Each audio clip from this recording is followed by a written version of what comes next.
सर्वोपनिषदो गावः लोभ्या गोपालनन्दनः पार्थो वक्षस्वधीर्भोक्ता दुग्धं गीतामृतं महति. இரண்டாம் அத்தியாயம் 72 ஸ்லோகம். அர்ஜுனன் வேதம் மற்றும் இதர சாஸ்திரங்களை ஓரி வழங்கவர். யுத்தம் நடந்து அதனால் பல ஸ்திரீகள் தோஷமுள்ள சரித்திரம் உள்ளவர்கள் ஆகலாம். இதனால் குலத்துக்கு மாசு ஏற்படும். மேலும் தர்மம் வழியான பிரஜைகள் இல்லாமல் பெரியோர்களுக்கு ஸ்ராத்த தர்ப்பணார்கள் பண்ணாமல் குலதர்மமே அடுத்தது. இவற்றை எல்லாம் கண்ணனிடம் சொல்லி யுத்தம் வேண்டாம், கௌரவர்களே அரசாகட்டும் என்று சொன்னால் அவன் ஓரளவிற்கு அறிவுள்ளவன் என்று தெரிகிறது. ஆனால் பூஜைக்கு உரிய பிதாமகரையும் பீஷ்மரையும் ஆச்சாரியரையும் துரோணரையும் அம்புகளால் எப்படி அடிப்பேன் என்று கேட்பதால் உண்மையான அறிவுள்ளவன் என்று சொல்ல முடியாது. சரீரம் வேறு, ஆத்மா வேறு. மேலும் ஆத்மா அழிவத்தது என்று ஞானம் இருந்தால் இந்த பேச்சுக்கிடவே இல்லை. கீதோபனிஷதேசம் ஆகிய யுத்தத்தில் முழுவனத்துடன் ஈடுபட்ட போதும் பார்த்தால் முழுவதையும் அவன் பீஷ்மரிடம் காட்டவில்லை. இதனால் கண்ணன் தனது சபரத்தையும் விட்டு சக்கராயுதத்தை எடுத்துக்கொண்டு பீஷ்மரை எதிர்க்க முற்பட்ட போதே அர்ஜுனன் அவனை தடுத்து நிறுத்தி தான் தனது நிஜ வீரத்துடன் சண்டையிடுவதாக சொன்னான். அம்பினால் அடியக்கூடியது எப்படியும் ஒரு நாள் அழிய வேண்டிய உடல் மட்டுமே. இதை அழியாமல் காப்பாற்றிக் கொள்வது என்பது முடியாத காரியம். அசோச்சாரன்மசோச்சஸ்வம் பிரஜாவாதாம்ஸ்ச பாஷசே கதாசூன் அகதாசூம்ஸ்ச நானுசோசந்தி பண்டிதாக என்கிறான் பகவான். ஏதோ அறிந்தவன் போல் பேசிக்கொண்டு வருத்தப்பட வேண்டாத விஷயத்தில் வருத்தப்படுகிறாய். உண்மை அறிவுள்ள பண்டிதர்கள் இருப்பவர்களுக்காகவோ இருந்தவர்களுக்காகவோ வருந்துவதில்லை. இங்கு துக்கம் ஆத்மாவும் தேகமும் வேறுபட்டவை அல்ல, ஒன்றே என்ற தவறான உணர்வினால் ஏற்படுகிறது. இவற்றை ஒன்று என தர்மிப்பவன் அபிவேக்கி, வகுத்து அறிவில்லாதவன். கீதா சாஸ்திர ஆரம்பத்தில் கண்ணனுடைய உபதேசம் இந்த தேகாத்ம பிரமமான மோகம் கலக்கம் விலகும் வகையில் அமைகிறது. ஸ்ரீ ஆளுவந்தார் அருள் செய்த 2ஆம் அத்தியாய சங்கர ஸ்லோகம். நித்யாத்மா சங்க கர்மஹேதோ கர்மஹா கோச்சரா சாங்கியதீஹி த்விதீயே ஸ்திததீரக்ஷா புரோக்தா தன்மோக சாந்தையே. அப்படின்னு என்ன? தன்மோக சாந்தையே, அர்ஜுனுடைய கலக்கத்தை போக்குவதற்காக நித்ய ஆத்ம அசங்க கர்ம ஈகா கோச்சரா, நித்தியமான ஆத்மாவையும் ஒத்தத்த கர்மயோகத்தில் விருப்பத்தையும் விஷயமாக கொண்டார். ஹிததீலக்ஷா, ஞான யோகத்தில் கொண்டு விடுவதான 16 உடைய சாங்கிய யோகதீகி, ஆத்மா கர்மா இவைகளை பற்றிய உண்மை அறிவே கண்ணனால் பேசப்பட்டது. நம்மிடம் பல தோஷங்கள் இருக்கலாம். பொய் சொல்லுவது, வஞ்சிப்பது முதலான பாவங்களை விட புதரபிஜனனம் புதரபிமரணம் என்னும்படியான பிரிவிச்சீரல் மூட்டும் பிரபல பாபம் தேகாத்மாபிமானம் என்கிற அஜானமே. இதுதான் எல்லா துன்பங்களுக்கும் ஆணி வேறாகும். தனக்கு நலனளிக்கும் அறிவை நிச்சயித்துச் சொல்லுமாறு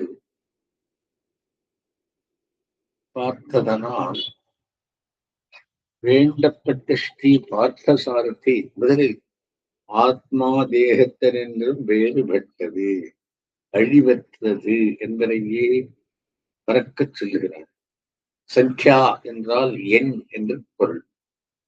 இங்கு புத்தி அறிவு என பொருளில் சொல்லுகிறது. பக்தியால் அறிவால் நிர்ணயித்துக் கொள்ள வேண்டிய பிராமணிகமான தத்துவமான ஆத்மாவை சாங்கியம் என்றும், அதை பற்றிய ஞானத்தை சாங்கியதீஹி என்றும் சொல்லுகிறது. நித்யாத்ம கோச்சரா என்பது சாங்கியதீஹி, அசங்க கர்மா ஈஹா என்பது யோகதீஹி. பலனில் வர்த்தத்த கர்மயோகத்தை பற்றிய ஞானம் இவற்றை மோகசாந்திக்காக, கலக்கம் செல்வதற்காக உபதேசிக்கிறான். நானோ நீயோ இந்த அரசர்களோ இல்லாத காலமே இல்லை. வருங்காலத்திலும் நாம் எல்லோரும் இல்லாமல் இருக்கப் போவதில்லை. சரீரத்தில் உள்ள ஆத்மா அந்த சரீரத்தின் பிள்ளைத்தனம், இளமை, முதுமை முதலியவைகளை எப்படி கடக்கிறதோ அதே போல் உடல் மரித்ததும் இன்னொரு உடலில் புகுகிறது. ஆத்மாவை உள்ளபடி இருந்தவன் இதனால் கலங்குவதில்லை. சரீரங்கள் மாறுபாடுகள் அடையக்கூடியவை. ஆத்மா அப்படியல்ல, அழியாதது, மாறுபாடு அடையாதது. என்னை போன்று நீயும் இம்மனுஷர்களும் எப்பொழுதும் உள்ளவர்கள். இப்பொழுது உள்ள உடல் போனால் வேறொரு உடல் கிடைக்கிறது. புத்தியுள்ளவன் இது பற்றி கலங்க மாட்டான். அறிவுள்ள சரீரமும் அறிவற்ற ஆத்மாவும் ஒன்றல்லா. சாங்கியதீஹி என்பது நித்தியமான எக்காலத்திலும் முடியாமல் உள்ள ஆத்மாவை பற்றிய தெளிந்த அறிவு.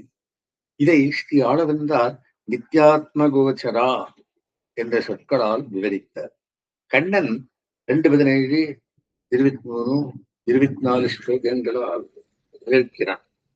இந்த ஆத்மாவை யாராலும் அழிக்க முடியாது, நெருப்பால் கொளுத்த முடியாது, நீரால் நினைக்க முடியாது, காத்தால் உதர்த்த முடியாது. ஆத்மா எப்பொழுதும் ஒரே நிலையில் மாற்றமடையாமல் உள்ளது. ஜீவன் அச்சித்தினுள் புகுந்து இருக்க முடியும், அச்சித்து ஜீவனுள் புக முடியாது. நீர் ஆத்மாவை நினைக்க முடியாது என்பதனால் இது சொல்லப்பட்டது. சரீரம் பல பொருள்களின் சேர்க்கை. இந்த கட்டுக்கோப்பு குலைந்தால் சரீரம் குலைந்துவிடும், முடிந்துவிடும். இந்த சரீரத்தின் முடிவு மரணம் பற்றி வருந்த வேண்டியதில்லை. பிறப்பிறப்பு இவை சரீரத்தை பற்றி வருபவை. பிறந்தவன் இறப்பது நிச்சயம். அதுபோல இறந்தவன் பிறப்பிறம் தவிர்க்க முடியாதவை. இவ்விஷயத்தில் வருத்தத்துக்கு இடமே இல்லை. 12வது ஸ்லோகத்தில் ஆத்மபர பேதமும் ஆத்மபேதமும் காட்டப்பட்டுள்ளது. முக்கியமாக அறிய வேண்டும். கண்ணன் நாராயணன் என்றும் வேறுபட்டவர் அல்ல. கண்ணன் பரம்பொருள் என்று பிரமாண சித்தம். முதலில் நான் இல்லாத காலமே இல்லை என்றான். அதுபோல நீ இல்லாத காலமே இல்லை என்றான். என்றதனால் நான் பரம்பொருள், நீ ஜீவன் வெவ்வேறு என்பது தெளிவு. அதுபோல இவ்வரசர்கள் என்று பன்மையில் சொன்னதால் பல பல உடல்களில் உள்ள வெவ்வேறான பல ஜீவர்களை சொன்னதே ஆயிற்று. பரம்பொருளான நான் எப்பொழுதும் இருப்பவன். ஜீவாத்மாவான நீயும் அப்படியே. பல ஜீவர்களான இவ்வரசர்களும் அப்படியே. இனி யோகதீஹி புரோக்தா அசங்க கர்ம ஈகா கோச்சரா என்பதை பற்றி சிறிது விசாரிப்போம். 2வது டாபிக். கீதையில் யோகம் என்கிற சொல் ஞானம், பக்தி முதலான பரம்பொருள்களில் சொல்லப்படுகிறது. இங்கு சங்கத்தை நப்பத்தை திரித்து விட்டுவிட்டு, அதாவது பலத்தில் ஆசை சிறிதும் இல்லாமல் செய்யப்படும் கர்மானுஷ்டானத்தை அர்த்தமாக சொல்லுகிறது. பலசங்கம் என பலனில் ஆசை துளியும் கூடாது என்பது மிக முக்கியமான அறிவுரையாகும். எதை செய்தாலும் பயனை குறித்து செய்வது மனித இயல்பு என்பதை நம்முள் அந்தராத்மாவாக உரியும் பகவான் நன்றாக அறிவான். கர்மண்யேவ அதிகாரஸ்தே மாபலேஷு கதாச்சனா. கர்மானுஷ்டானத்தில் மட்டுமே எனக்கு அதிகாரம் உண்டு, அதன் பலனில் எப்போதும் கண் வையாதே. 2:47 என்று பகவான் வலியுறுத்துகிறான். யுத்தம் உன் கடமை என்று யுத்தம் பண்ணு. சுகம், துக்கம், லாபம், நஷ்டம், வெற்றி, தோல்வி இவற்றை கணிசியாமல் எல்லாத்தையும் சமமாக எண்ணி யுத்தம் உன் தர்மம் என்று, என் ஆக்ஞை என்று அதை செய்வாயாக. இதனால் பாபம் உன்னை அடையாது. வெற்றியினால் ராஜ்யலாபம், சுகம், ஆனந்தம், தோல்வியினால் ராஜ்ய நஷ்டம், துக்கம், யுத்தத்தின் முடிவு இருவாயிரம் ஆகலாம். ஐயத்தால் ஜெயத்தால் ஆனந்தமும் தோல்வியால் கிளேசமும் படக்கூடாது. மனம் விகாரமடைதல் கூடாது. ராஜ்ய லாபத்தையும் வனவாசத்தையும் ஒன்றாக எண்ணி வனவாசத்தில் மகிழ்ச்சியுடன் ஈடுபட்டான் சக்கரவர்த்தி திருமகன். இந்நிலை நமக்கும் ஆக வேண்டும்.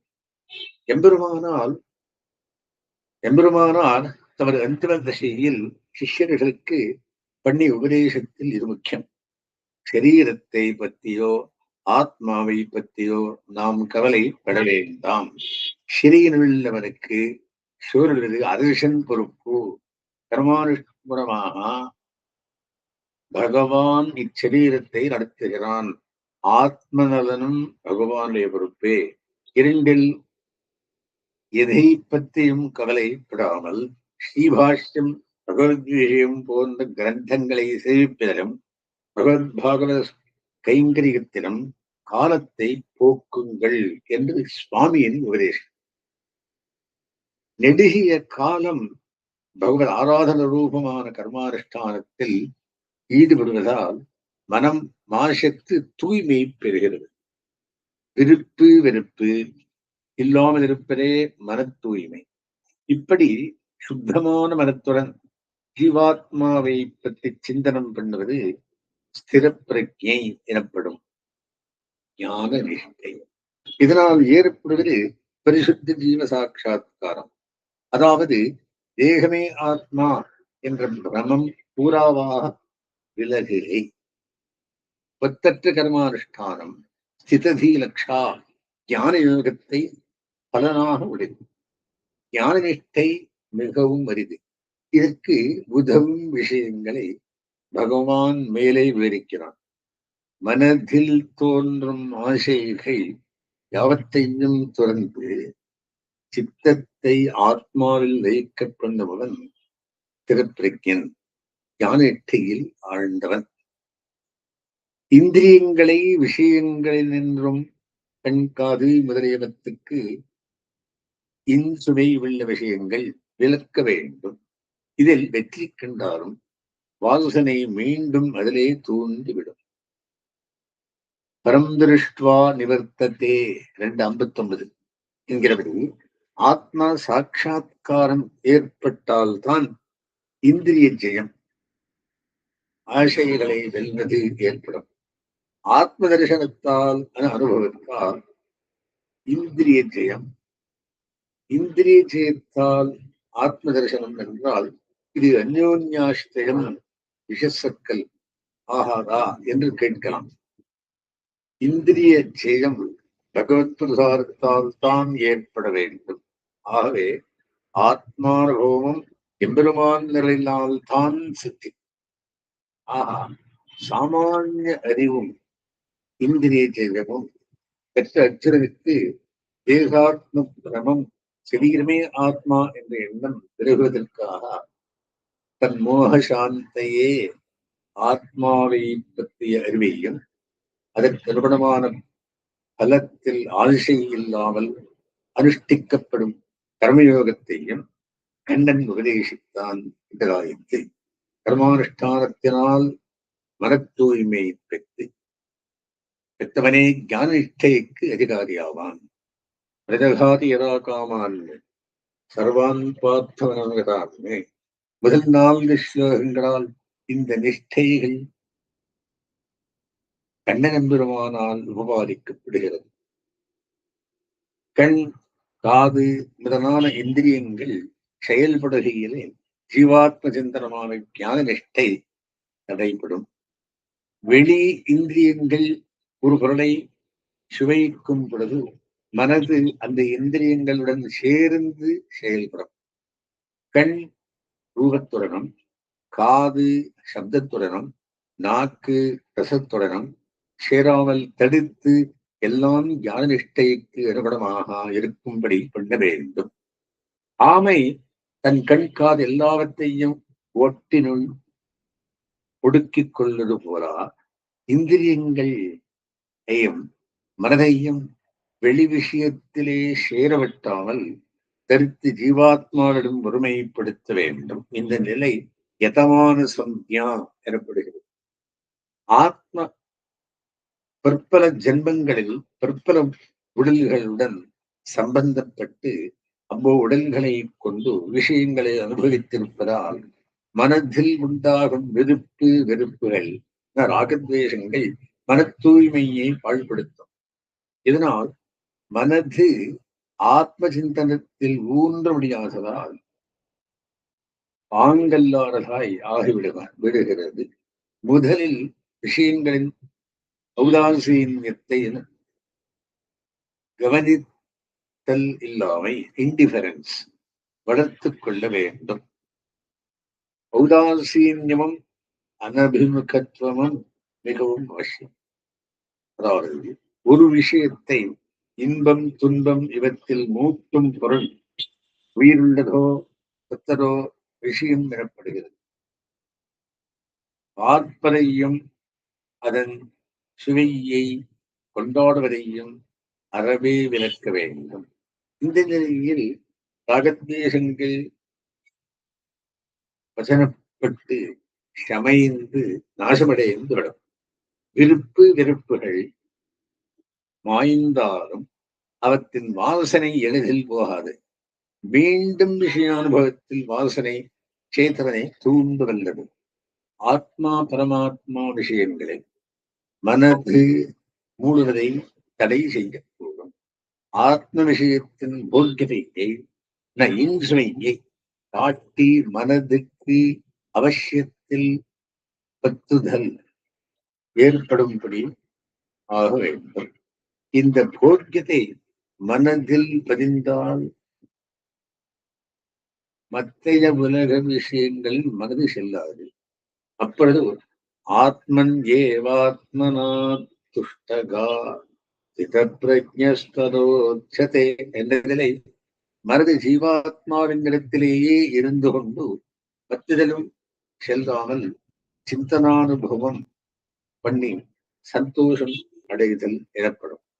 மற்றைய விஷயங்களில் ஆசை தன்னதையே விற்று போகும். இந்த அதிகாரி ஸ்திரப்பிரஜன் என்று அழைக்கப்படுகிறான். இவன் சுகத்தினால் இன்பமடைவதில்லை, துக்கத்தினால் சோர்வடைவதும் இல்லை. ஆசை பயம் கோபம் இவற்றை வெறுத்த நிலைத்த மனத்தினால் இருப்பவன் முனி எனப்படுகிறான். பரிசுத்த ஜீவனை மனக்கண்ணினால் கண்டு அதிலேயே ஊண்டி இருப்பது மேல் நிலை. இதுவே ஆத்ம சாட்சா்கார தசை. பிரகலாதனை அவன் தந்தை பலவித ஹிம்சைகளுக்கு கொடிய பாம்புகளால் கடிப்பிக்கை, மலையில் இருந்து உருட்டுகை முதலானவற்றை அல்கு ஆளாக்கி பொழுது ஆளாக்கின பொழுது அவனுக்கு உடலும் தெரியவில்லை, ஆத்மாவும் தெரியவில்லை. இவற்றை கடந்த நிலையில் பரமாத்மானுபவத்தில் நெஞ்சு ஊர்ந்து இருந்தான். நவிவேத ஆத்மனோ காத்திரம் என்ற ரிஷி சொல்லுகிறார். இது போலவே ஞான நிஷ்டையாக ஆத்ம சாட்சா்கார தன்மையும் ஆகும். அஸ்மங்கரமாரம்பான் எதிரேகரவச்சனாம் லக்ஷ்மி வல்லபவரையும் வந்தே குரு பரம்பராம்.